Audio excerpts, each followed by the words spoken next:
भोराबा में है सखी रे यार लेबे है पोराबा में। अरे का बताई हो हाय हाय भोराबा में है सखी रे यार लेबे है पोराबा में। कबो अंधेरा कबो लेवे लाया जोराबा में। भोराबा में है सखी रे यार लेबे पोराबा में। सखी पूरा फाड़ देवे रहो भोराबा में है सखी रे यार लेबे है पोराबा में।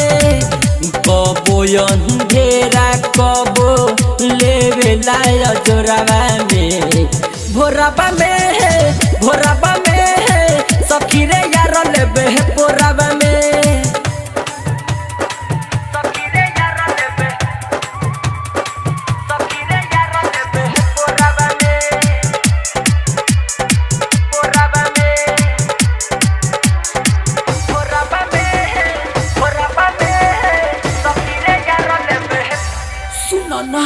कके फोन है हम रे सखी सारी रात जगावेला।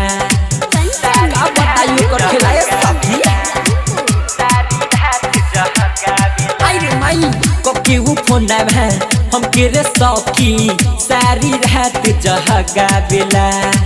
उल्टा सीधा कके बतिया हमरो मन पनिया बेला। करी जब भेट मुआना दांत काटे ठोराबा में।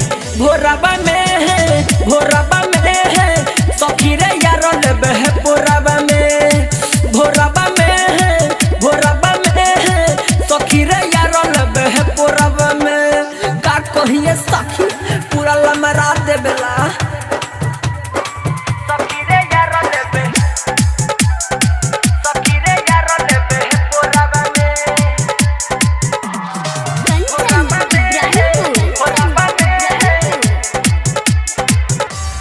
अरे माई करी जब माना ओकरा जब जाला हमसे गुस्साई हो।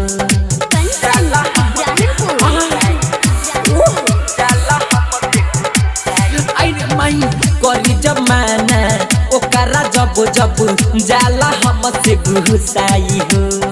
बाटे उजीधी माने न बतिया कैसे ओह के महनाई हो। राइटर रजाउल प्यारे अरुण धरे कोराबा में। भोराबा में है सखी रे यार लेबे है पोराबा में। भोराबा में है सखी रे यार लेबे पोराबा में।